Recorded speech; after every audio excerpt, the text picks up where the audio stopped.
Bonjour à tous, bienvenue sur Mediapart. À l'occasion de la rentrée littéraire, j'ai le grand plaisir de recevoir Emmanuelle Pirer, avec laquelle nous allons parler de Chimère, son dernier livre. Chimère, comme son nom l'indique, est un assemblage de brins d'ADN, de fiction, d'agriculture transgénique et de culture rome. Bonjour Emmanuelle Pirer. Bonjour. Nous allons donc tricoter tous ces fils ensemble. Ça n'est pas par hasard que je choisis la métaphore du tricot. C'est un peu votre modèle peut-être, les catalogues fils d'art. Enfin, en tout cas, vous les avez évoqués. Bien sûr, vous avez commencé par des opérations de congélation et de décongélation avec votre premier livre, paru en 2000 chez Maurice Nadeau. Vous avez poursuivi en vous demandant comment faire disparaître la Terre en 2006, avant de décréter une féerie générale, texte pour lequel vous aviez reçu le prix Médicis en 2012. Mais on peut dire que dans tous ces livres, vous pratiquez un type assez particulier de bricolage, ou j'ai plutôt envie de dire de tricot, parce que le bricoleur, c'est plutôt un homme, et le bricoleur, on le sait, c'est ce personnage qu'a évoqué Claude Lévi-Strauss pour l'opposer à l'ingénieur, c'est celui qui fait avec les affaires humaines. Mais vous revendiquez plutôt une fierté féminine, et peut-être que c'est par là qu'on peut commencer, par la lecture d'un passage de Chimère, donc pour vous entendre revendiquer cette fierté des femmes qui descendent la colline.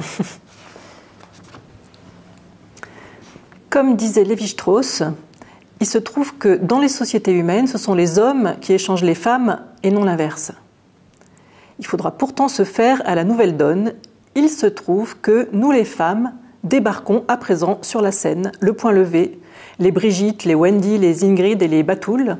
Nous descendons de nos montagnes pour prendre les places, empruntant à toutes jambes le chemin ou rebondissant sur les fesses dans la pente, avec nos spécificités, notre cou trop long, notre cerveau ultra structuré, notre mèche dans les yeux, nos talons ou nos tongs, notre poncho et notre incompréhensible chapeau à plumes. Nous sommes prêtes à devenir les directrices, les présidentes et les zadistes les plus enragées,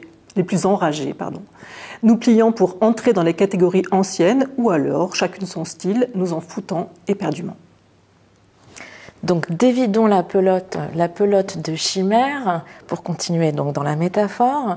Chimère qui se présente comme une sorte de marabout de ficelle, mais si on essaye donc de suivre le fil, on peut commencer par en tirer un premier, qui serait donc une commande du journal Libération pour un article sur les OGM. Oui, c'est ça. On peut dire que c'est le début de ce livre. C'est le Libé des écrivains que tout le monde connaît assez bien, je pense, qui sort. C'est un numéro spécial de Libération qui sort au moment du Salon du Livre en mars, et où on demande à des écrivains de faire entièrement le journal.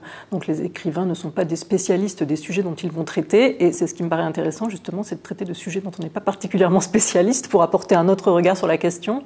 Et donc on choisit un thème, un sujet d'actualité sur lequel on a envie de travailler. Et moi, j'avais choisi les OGM, sans y connaître grand-chose. J'ai apporté le numéro, j'ai fini par réussir à faire mon article qui est paru comme ça en 2014 dans ce numéro-là du Libé des écrivains. Mais je m'étais beaucoup documentée pour la question, pour faire cet article-là, et j'ai continué à me documenter, et je me suis aperçue que il y avait d'autres manipulations génétiques en cours qui étaient des chimères homme-animal sur lesquelles travaillaient des chercheurs, en particulier au Royaume-Uni, mais dans d'autres pays aussi. Voilà. Et c'est suite à ça que m'est venue l'idée d'écrire un livre dont un personnage serait une chimère. Enfin, dans la réalité, tout ça est assez cadré, mais je me disais quand même, dans les labos, tout le monde doit se dire que ce serait tellement drôle d'inséminer un de ces petits embryons qu'on a le droit de garder normalement que 14 jours, de l'inséminer vraiment dans une chienne et de voir ce que ça donne, de ces petits embryons homme-chien. Voilà. Donc moi, je l'ai réalisé en fiction. Donc vous l'avez réalisé en fiction, puisqu'il est en effet question d'un des personnages, qui est un homme-chien, qui se retrouve sous la garde d'une dame nommée Brigitte. Mais pour construire ce personnage d'homme-chien, vous êtes allé enquêter dans les laboratoires, vous avez fait un travail de terrain, et d'ailleurs vous le revendiquez, vous écrivez que vous faites une collecte d'informations, c'est la page 38. J'ai expliqué que nous, les auteurs littéraires d'aujourd'hui, aimons nous documenter et n'hésitons pas à nous déplacer sur le terrain pour éviter de raconter n'importe quoi. Et donc, c'est ce que vous avez fait? Non. En réalité, non, pas tant que ça. Un petit peu, mais je vais pas. Alors, je raconte beaucoup de choses, je me documente beaucoup, ça c'est vrai, mais je me documente beaucoup par le texte en fait. Beaucoup par Internet, beaucoup par les livres, par les journaux, etc.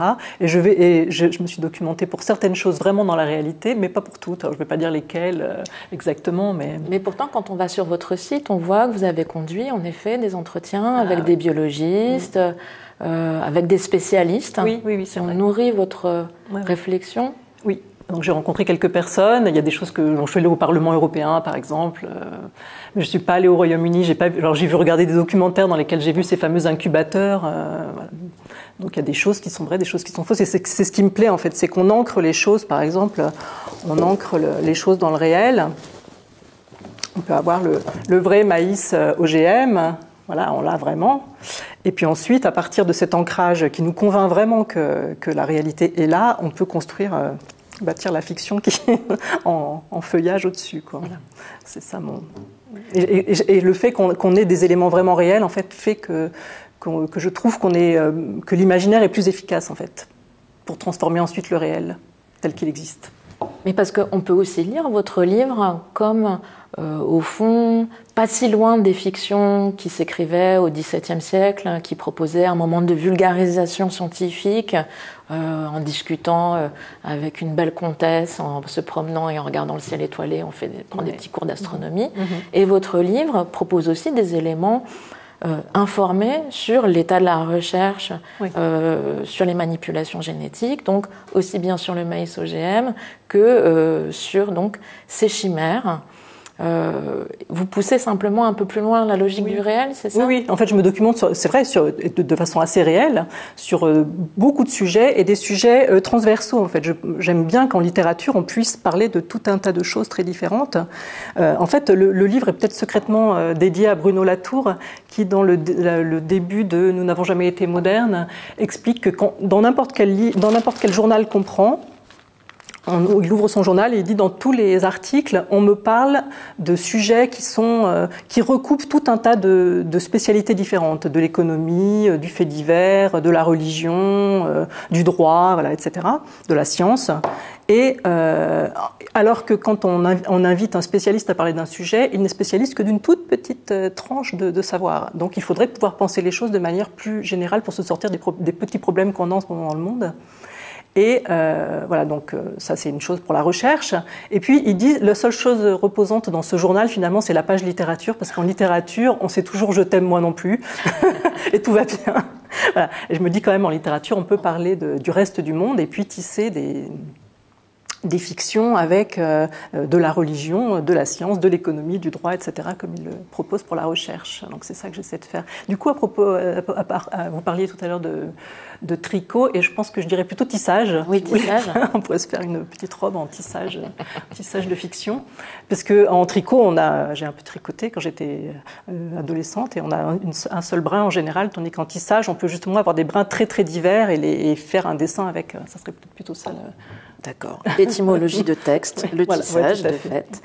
Donc vous pensez la fiction comme un moyen d'opérer donc un tissage. Or c'est votre première fiction, enfin c'est votre premier roman. C'est un peu inattendu peut-être que pour faire une littérature donc de terrain, vous passiez par le biais de la construction de personnages, d'une histoire imaginée, contrairement à vos textes antérieurs. Mon but, c'est en effet, c'est de transformer des choses du réel en passant par des constructions de fiction et des documents que j'entremêle, etc. Mais en même temps, j'ai été aussi une très grande lectrice de romans. Quand j'étais petite, je crois que la littérature m'a beaucoup aidée à grandir, m'a beaucoup aidée à comprendre la vie, je sais pas, à être aussi dans le monde. Et j'adorais quand même le sentiment d'avoir un livre qu'on ne peut pas lâcher. Ça, c'est quelque chose que je trouve très important pour tout le monde. En fait, trouver le livre ou même le film, enfin, ou la série, qui fait que qu'on accepte d'être dans le monde et qu'on est complètement dans son monde.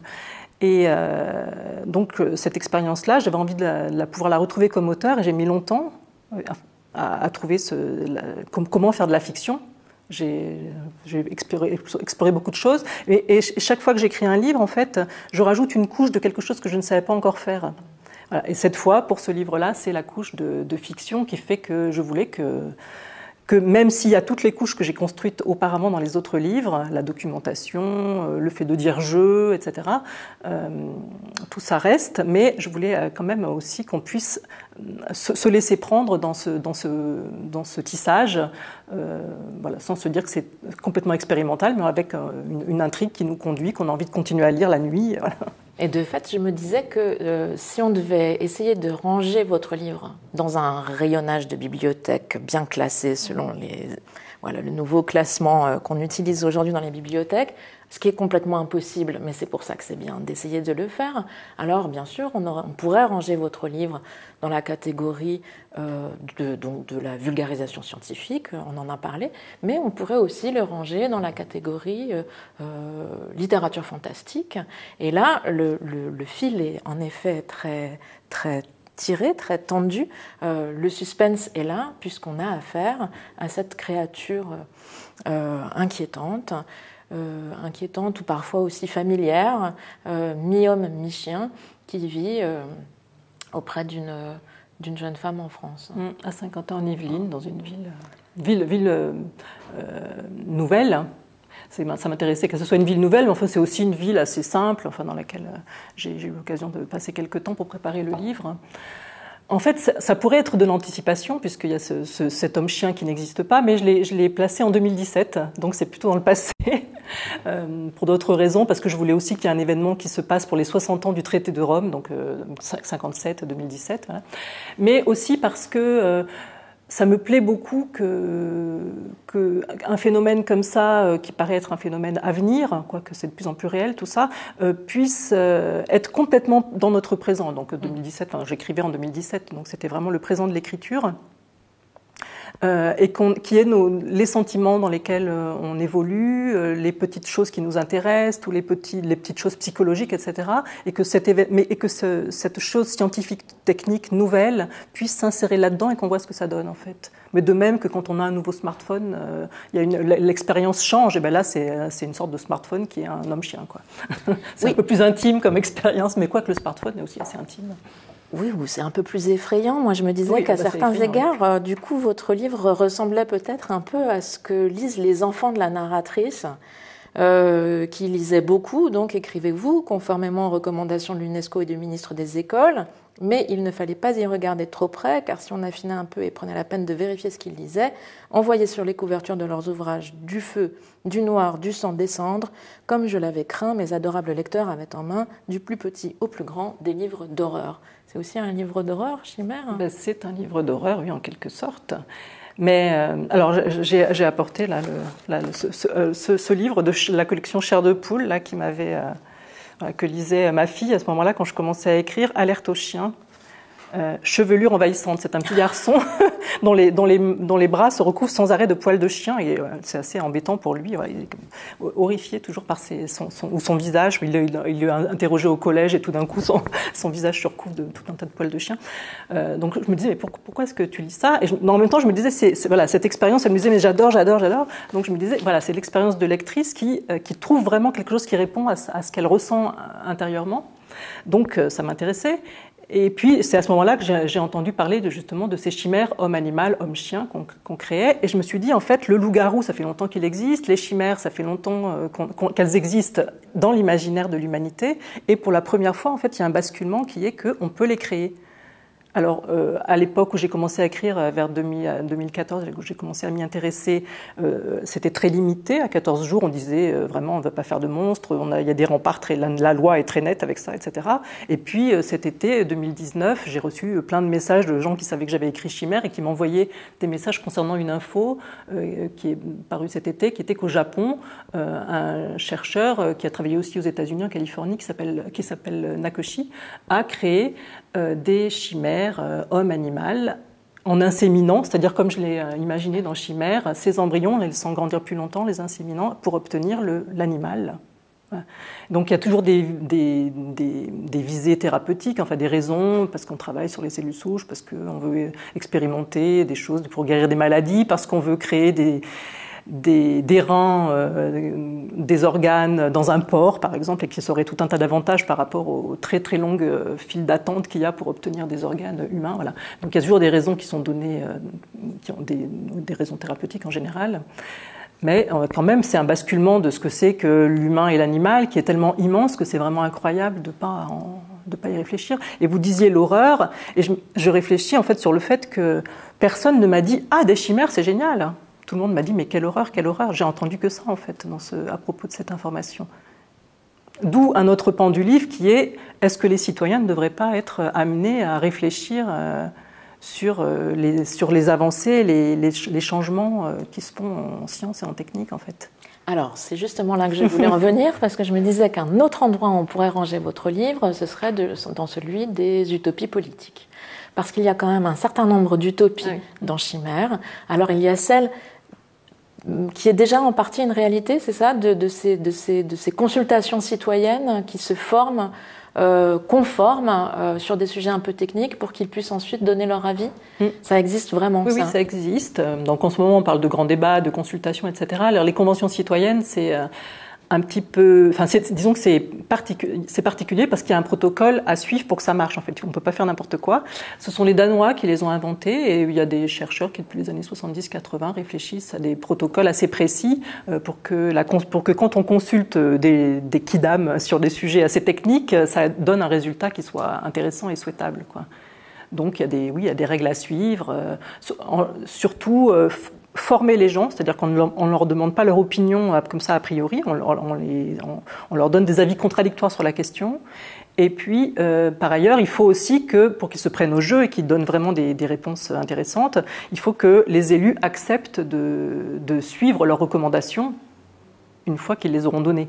Bien ça, sûr. c'est pas évident. Pas évident. Voilà. Surtout que dans votre livre, tout dévie un peu, puisque, à la grande déception de la narratrice, les Français ne se voient pas attribuer une question scientifique brûlante, mais la question du temps libre.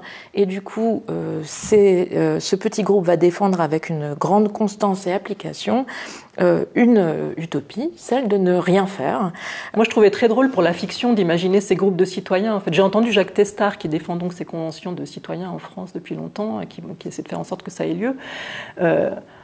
Donc, je trouvais ça intéressant par rapport à ce dont on parlait juste avant au sujet de la science et de la technique, mais aussi je me suis dit en fiction, c'est quand même génial de prendre des gens tirés au sort. Ça veut dire que je vais avoir un panel de personnages qui auront été tirés au sort dans la société, donc j'en ai 12, et qui sont des gens absolument divers, qui ne sont pas du tout faits pour se rencontrer, et si je mets en scène un panel comme ça, je vais pouvoir avoir des personnages improbables, quoi, enfin une réunion improbable de personnages plutôt. Et entre autres, il y a deux jeunes enfants, enfin deux jeunes adolescents, parce que j'avais lu que c'est bien de faire intervenir des très jeunes gens, puisque le monde qu'on va construire dans ces panels, ce sera le leur, quoi.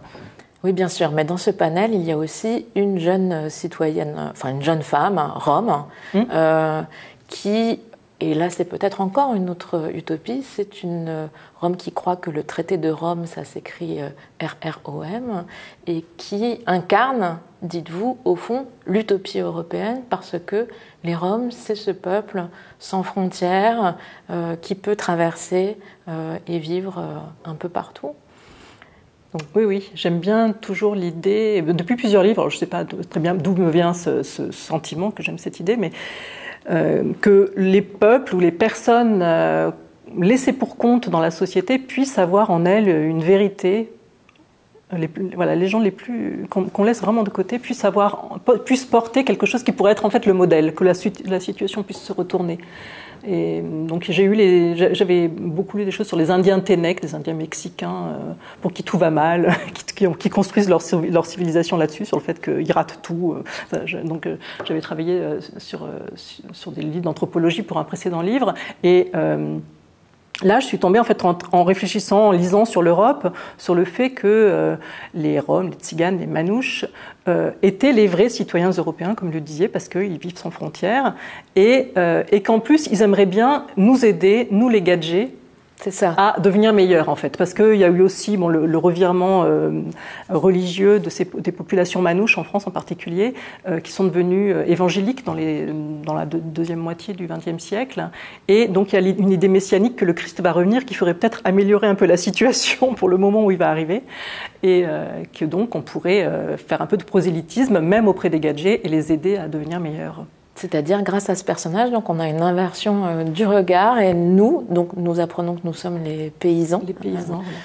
Pour ce personnage de Wendy qui aimerait bien sauver ces pauvres paysans et leur apporter l'utopie Rome. Oui, et il y a aussi autre chose dans leur mode de vie qui peut être exemplaire.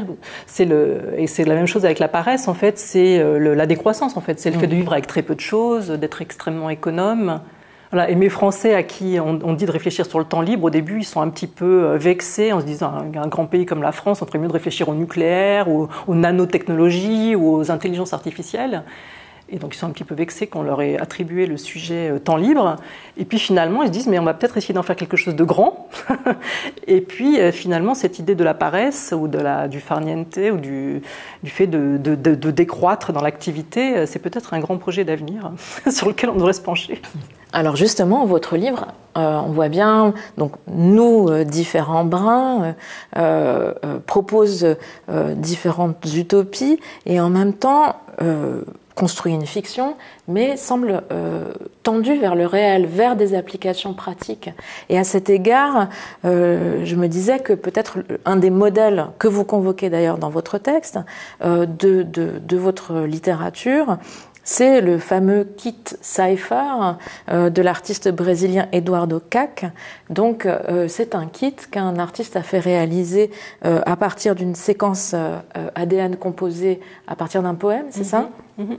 Et qui est destiné à être inséré dans une boîte de pétri qui contient une petite bactérie E. coli. Et la conséquence, c'est que, écrivez-vous, l'OGM obtenu serait le poème, un poème vivant. Alors, vous avez photographié cette boîte de pétri durant votre travail préparatoire, et donc la littérature, ce serait une préparation tendue vers un passage à la pratique, vers des solutions concrètes. Je ne sais pas trop pourquoi, mais là aussi, j'ai une sorte depuis le début, je crois, de mon travail d'écriture, j'ai toujours envie que la littérature soit aussi utile qu'un manuel pratique. Qu'on trouve en art des manières de comprendre les choses. Mais c'est pas si fantasque que ça, en fait, parce qu'on peut trouver en art, en littérature, des manières d'envisager le monde qui soient différentes, en fait, qui décalent les choses et puis qui peut-être puissent résoudre les problèmes. Donc c'est une conception utilitariste ou pragmatique de la littérature. D'autant que, puisque vous montrez que la science peut sembler un peu déraisonnable, que la rationalité scientifique peut sembler un peu délirante, la littérature, c'est peut-être un bon lieu pour reprendre rationnellement les choses. Sur votre site, j'ai trouvé une autre image qui indique 100% des problèmes peuvent être résolus par les œuvres d'art. On devrait au moins, en tout cas, compter là-dessus. Après, d'abord, on regarde si l'art peut nous aider, et une fois qu'on a bien fait le tour, si jamais on ne trouve pas, on peut peut-être regarder avec autre chose, mais je pense que c'est ma proposition. Merci Emmanuelle Pirer. Chimère est paru aux éditions de l'Olivier. Merci de nous avoir suivis et rendez-vous sur le site de Mediapart pour retrouver nos autres vidéos.